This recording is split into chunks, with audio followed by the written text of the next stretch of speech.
In the year 1542, at Hakone Pass, a group of children hung upside down over a blazing fire. The heat was unbearable. Too much for some, whose bodies gave out before the flames did. A group of men stood to the side, watching coldly. One of them signaled that number 6 had perished and ordered him to be discarded. Another scoffed at the lack of talent among this year's batch, calling them dullards with a twisted laugh. Their attention soon shifted to a boy who remained calm despite the fire licking at his body. He was the only one enduring the ordeal.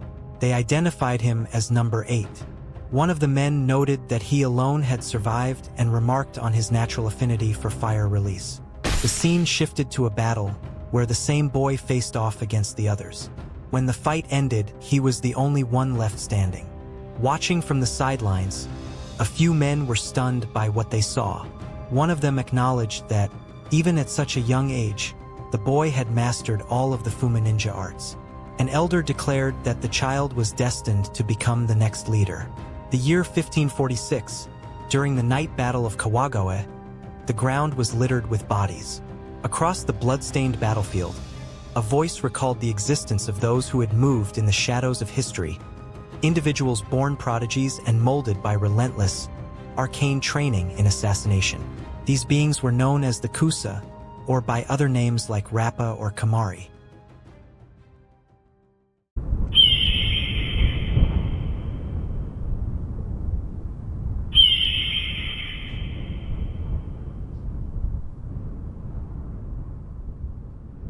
Three ninjas were now before an elder, who praised their recent surprise attack as magnificent. This elder was Hojo Jinan.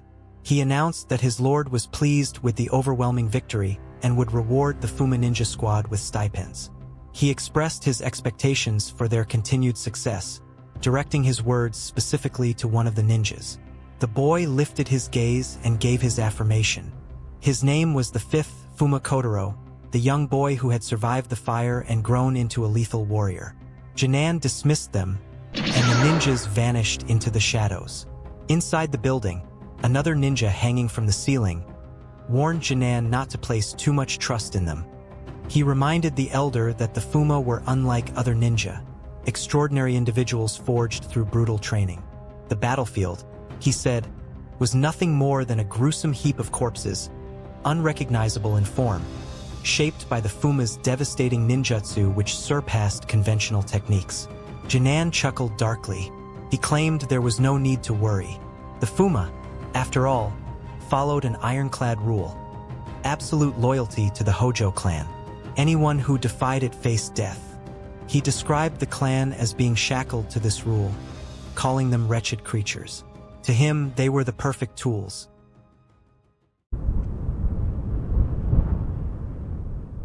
In the year 1579, during the Battle of Kasegawa, a general rode across the battlefield shouting for his men to seize the enemy commander's head and make a name for themselves. But his charge came to a sudden halt when he noticed a child standing alone in their path. Perplexed, he ordered the child to be killed. The boy calmly removed his mask, and his technique ignited. With a shout of fire transformation, a massive blast erupted from his body. The fire tore through the air, tearing off the horse's head and engulfing the soldiers in flames. Skin melted from bone as the inferno spread across the battlefield. Hidden underground, other ninjas lay in wait. Their faces emerged through the ground, and then they leapt into the chaos. Landing before the mounted general, their appearance filled him with terror. He recognized them instantly, the Kusa. Confused and frightened, he failed to react in time. Kotarou suddenly appeared behind him, and with a swift motion of his hand, he sliced clean through the man's head, ending him in an instant. Above the battlefield, a hawk circled in the smoke-filled sky. Kotarou looked up at it. His thoughts turned inward. To him, killing was everything. He killed to survive, and he would keep on killing. In the year 1613, Kotarou, now 80 years old, was brought forward in shackles. The once feared ninja, towering and broad, was led through a village as the people gathered to catch a glimpse of the legendary figure. Whispers spread among the crowd, some in awe, others in fear. One man marveled at Kotarou's sheer size, stunned by his presence. Another recoiled, declaring him a monster. A woman nearby simply muttered the word, demon. As if in warning, Kotarou had been captured by the Edo shogunate. The Hojo clan, whom the Fuuma had served loyally, had long since fallen, defeated by Toyotomi Hideyoshi during the siege of Odawara. Their hidden village had also been destroyed, leaving no sanctuary or legacy behind. Kotarou was forced to kneel, preparing to face execution. A man stepped forward, asking if he had any final words. Kotarou offered none. Inwardly, he accepted the moment, knowing this was his end. The man carrying out the execution remarked that even a legend like Kotarou could not overcome sheer numbers. He noted that the Kusa of Higa and Koga still seemed to serve a purpose. But when Kotarou fixed his gaze on him, the man froze, seized by a primal fear. As the moment of death drew near, Kotarou's thoughts drifted inward. A chuckle echoed in his mind, bitter and accepting. He reflected on his aged body and the fate that had found him. He questioned why he had lived so long, when he had never feared death. He wondered if Master Kite still lived, still watching from afar. And if he did, would he watch over him even now? He envied the freedom Kite had once embodied. Kotarou longed for that same freedom. Since childhood, he had dreamt of it. An unattainable thing he continued to chase even into old age. He had lived for that dream right up to this final breath. The blade fell. Kotarou's head dropped to the ground. But then, as the world faded, his eyes suddenly widened. A red finger appeared, pointing directly at his severed head. Kotarou was stunned, unable to comprehend the surreal sight. A mystical hand hovered before him. A voice, calm, eternal, chose him. From beyond a dark gate, a flaming figure emerged, claiming to see the world through all things. Kotarou's gaze locked onto the flame within the gate. The voice declared that he would live again. A flash of light pierced the air. The scene shifted. A baby struggled, its eyelids heavy, its lungs screaming for air. It cried out in agony within its thoughts, desperate, suffocating. And then instinct took over. The child unleashed a technique, fire transformation. A powerful explosion erupted as the infant blasted its way out from within the body of a dragon, tearing through the creature's flesh. Floating in the air, the newborn's eyes took in the strange and mystical world around it. Below, the dragon's body crashed down with tremendous force, smashing into a castle and reducing it to rubble. As the dust cleared, the baby slowly rose to its feet. It looked up. Strange creatures emerged, green-skinned with sharp teeth and pointed ears. Demons, perhaps. Kotarou, now reborn, recognized the strangeness of this place. He lay on his back, staring into a sky that felt both foreign and vast. His thoughts became clear. The land was unfamiliar. There were flying lizards in the skies. And with that understanding came clarity. This was reincarnation. After Kotarou blasted through the dragon, someone was watching from below. As she looked up, her eyes widened in surprise when she saw a baby falling from the sky. At the same time, Kotarou was filled with joy. The sensation was unlike anything he had ever felt. He embraced the moment, declaring within himself that he had been reborn, overcome by a refreshing sense of liberation. From that moment on, he felt truly free. Nearly 100 years earlier, the hero Arslad had defeated the Demon Lord. He and his companions were celebrated as the 4 great heroes and became living legends. But with the rise of a new Demon Lord, the strength of the Demonkin surged. Much of the surface world had become part of the demon realm, signaling the dawn of a new age, an era ruled by the Demonkin. In the present, a massive green creature stood over Kotarou, its enormous foot pinning him to the ground. As it looked down, it noticed the infant beneath its foot and questioned what it was seeing. A human child, having fallen alongside the dragon, it made no sense. The creature was a member of the Goblinkin, the King Goblin. Scoffing at the sight, the King Goblin dismissed Kotarou as nothing more than a weak, inferior member of the humankin. With a sneer, he kicked Kotarou across the ground, sending the baby skidding until he landed on his back. Nearby, chaos had broken out among the goblins. One shouted to the king goblin that the Sky Goblin Castle was completely destroyed. Another cursed their misfortune, calling the wreckage of their home unforgivable. Fueled by anger, the king goblin suggested they kill the child to blow off some steam, and the other goblins enthusiastically agreed. With bloodlust rising, they prepared for a messy execution. The king goblin raised his weapon and brought it down with full force toward Kotarou, smashing it into the earth. The goblins erupted in celebration, cheering the king goblin's critical hit with manic delight. But as the dust cleared, the king goblin's eyes narrowed. Kotarou had somehow dodged the blow. Internally, Kotarou was relieved to have narrowly avoided the strike. The goblins couldn't believe what they had just seen. The baby had dodged. As Kotarou observed his body, he thought that babies had underdeveloped bones which made it hard to move. Despite struggling, Kotarou forced himself to his feet. His body trembled, but he managed to stand. The Goblin King stared in shock as Kotarou suddenly vanished. Kotarou reappeared on top of the King Goblin's head, twisting its neck in a grotesque, unnatural motion. Without hesitation, he activated a technique ninjutsu borrowed fire. Flames erupted around him and the Goblin King, engulfing them both. The Goblin King screamed as the fire tore into his flesh, but Kotarou held on, refusing to stop the flow of flames. The goblins could only watch in stunned silence. One of them stared in disbelief, trying to comprehend how a baby could wield such high-level magic. This wasn't just an advanced fire spell, it was something even greater. Meanwhile, the massive corpse of the dragon lay across the sky castle. Steps leading to the ruined structure stretched upward, and the woman from earlier was climbing them. As she ascended, memories stirred within her. This place had once belonged to the Elfkin. The sight brought a sense of nostalgia. Her thoughts returned to the baby, the one that had burst out of the dragon's belly. She was certain he was here. As she reached the upper level and looked around, she was met with a grisly sight. The bodies of goblins were strewn across the floor, torn apart in brutal fashion. Shocked, her eyes fell upon Kotarou, who fell to the ground, exhausted and spent from the battle. She slowly approached him, trying to comprehend what she was seeing. Could this baby truly have done all of this? Pulling back her hood, her expression shifted from disbelief to quiet recognition. She whispered to herself that she had finally found it, a tiny seed of hope. This woman was Hyrie Titania, one of the legendary 4 great heroes.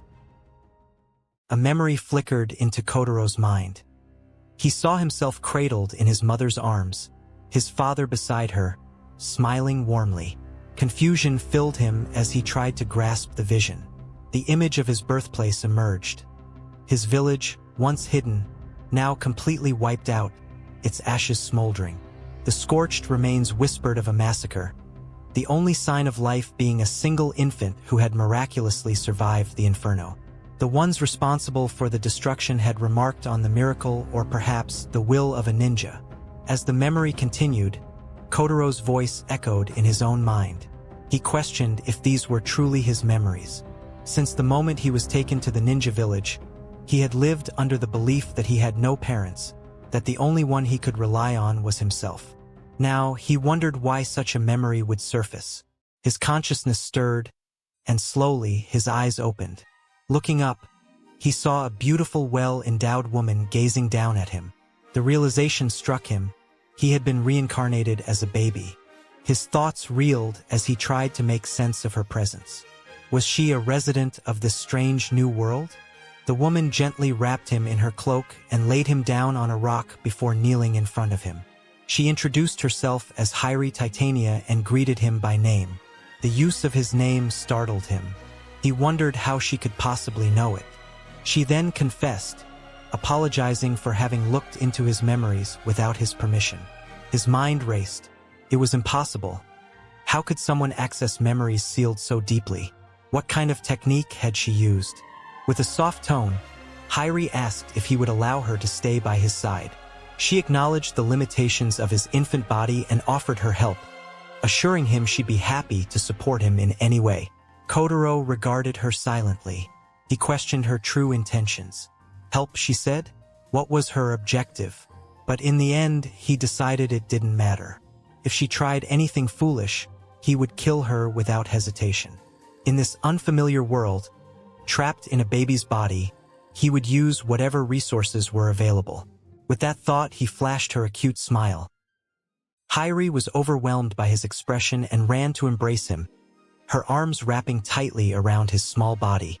Overcome with emotion, she promised to do her best to be helpful.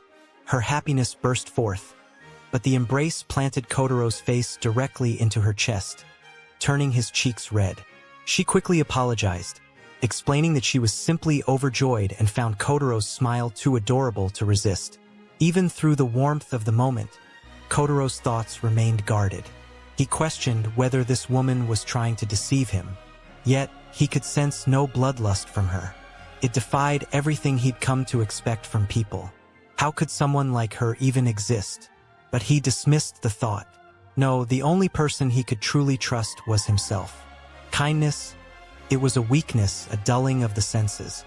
That was exactly what they wanted, to tame him, break him, turn him into their obedient dog.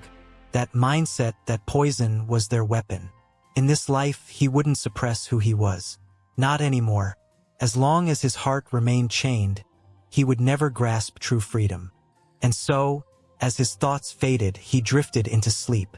Hairi, watching him closely, whispered softly that he had overexerted himself. Kotarou could barely fight the sleep overtaking him. He admitted to himself that it was partly because of his baby body, but ever since arriving in this world, he had felt an unfamiliar comfort. He wondered how long it had been since he'd felt so at ease while sleeping.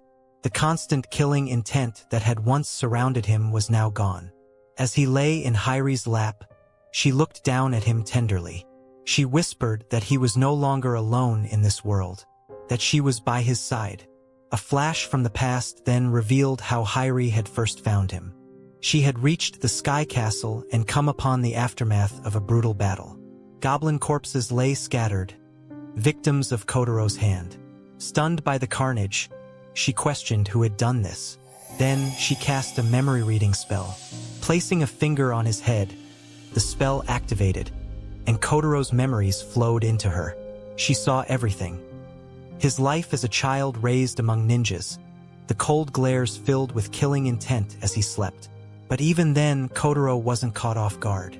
She watched him eliminate the assassins one by one. The memory of his execution followed, then his fierce battle against the Goblin King. After killing all the goblins, he sat alone on the floor, a dark, menacing look on his face. Everything he had endured, every struggle, every betrayal, unfolded before her. And as those memories washed over her, Hairi was brought to tears. Hairi held Kotarou gently in her arms, her thoughts stirring deeply within. To suppress one's emotions for an entire lifetime, such a terrifying fate. That was the way of the ninja. One misstep, and they could be consumed by the demonkin. Yet within this child's heart, she saw a glimmer of light. No matter how lonely he was, he never lost hope. His heart had not surrendered to despair.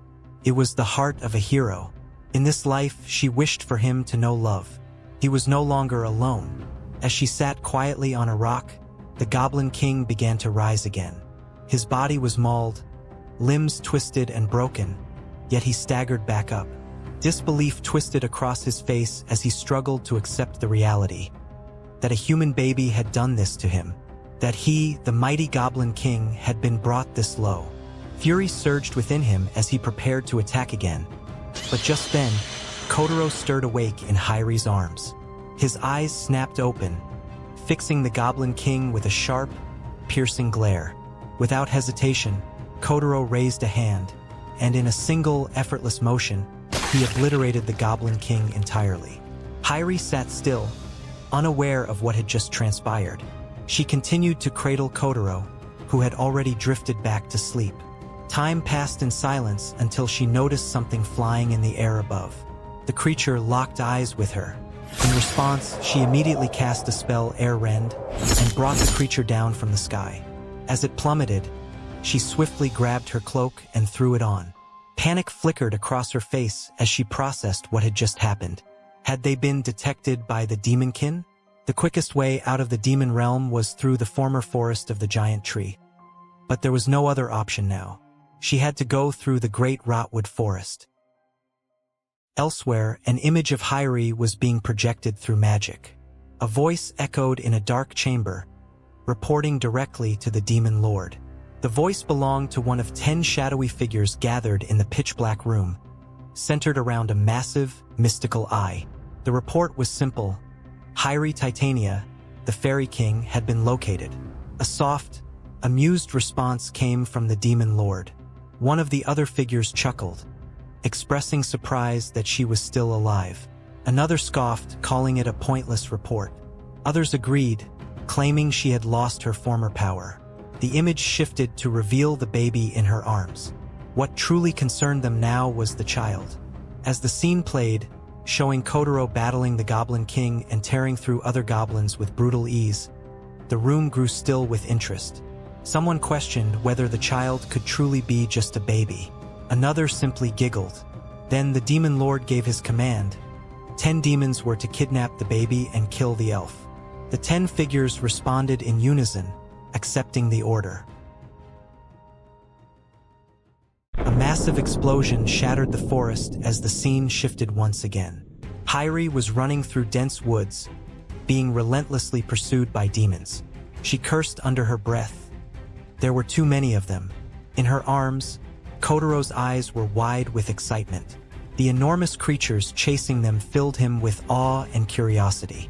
Hyrie urged him not to get too excited. If he fell now, they'd have no chance. They were outnumbered. The only option was to run. Suddenly, creatures descended from above, catching her by surprise. Without missing a beat, she cast the Grand Air Rupture spell, obliterating them midair. Kotarou watched from the safety of her arms, thoroughly impressed. He had never seen a ninjutsu like that before. This girl was quite skilled. But before he could finish the thought, a massive creature swooped down from above, threatening to strike. Fear overtook Hyrie's expression as she looked up, realizing the danger was far from over. Panic was written all over Hyrie's face as she clutched Kotarou tightly. She silently cursed herself, longing for the strength she once had. In stark contrast, Kotarou wore an excited expression as the monstrous creature lunged toward them. But before it could reach them, several small, winged, fairy-like beings appeared in the air, positioning themselves between the monster and the pair. One of the tiny creatures floated up to the beast, confronting it with a claim. It insisted the prey was theirs. The creature abruptly froze, then retreated in fear, vanishing into the distance. Kotarou's eyes widened in surprise as he looked up at the strange new arrivals. One of the fairy-like beings swiftly turned its attention to them and flew closer. Its cheerful form suddenly twisted, revealing a demonic face filled with disdain as it accused them of trespassing and called Hyrie a filthy elfkin. Fury surged through it as it prepared to attack. Hyrie looked up at the creatures cautiously, her thoughts steady and resolute. She knew deep down this was a path she could no longer avoid. Kotarou, meanwhile, looked at the fairies with bright, gleaming eyes, fascinated by their strangeness. The fairies began shouting at them, voices filled with hatred. They called Hyrie an irritating elfkin and demanded she hand over the baby so they could devour her. But before they could act, Kotarou suddenly launched forward, slipping his fingers between the thighs of the startled fairies. Their faces flushed red with embarrassment as they screamed in shock. One cried out in confusion, another in horror, calling him a pervert. Hyrie gasped when she realized Kotarou had vanished from her arms. She tried to warn him, these were no ordinary beings. They were vicious creatures, and provoking them was incredibly dangerous. But Kotarou, still smiling, called out in excitement, fascinated by the flying inchling creatures. As Hyrie looked at him, something swelled in her heart. That pure, innocent smile. Seeing it made her truly happy. She was overwhelmed with joy that Kotarou had finally been freed from the lonely life he once endured.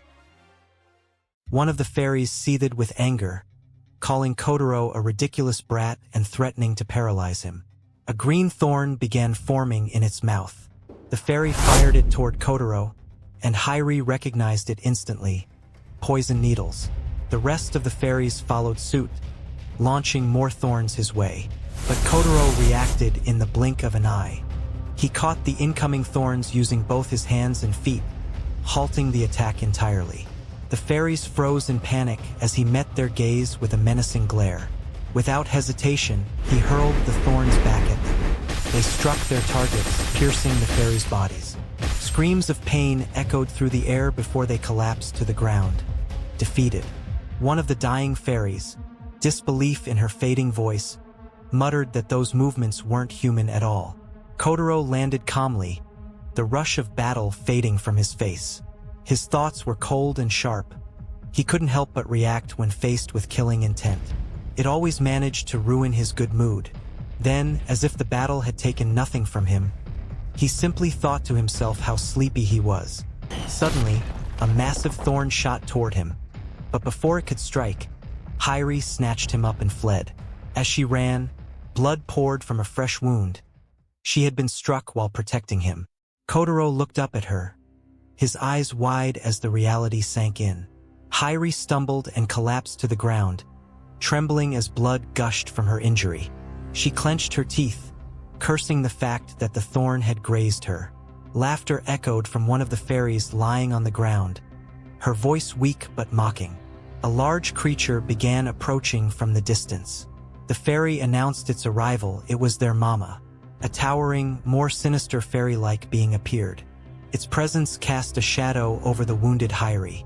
In a voice heavy with recognition and mockery, the creature addressed her directly, calling her by name. Hairi looked up in stunned disbelief. It was Elva,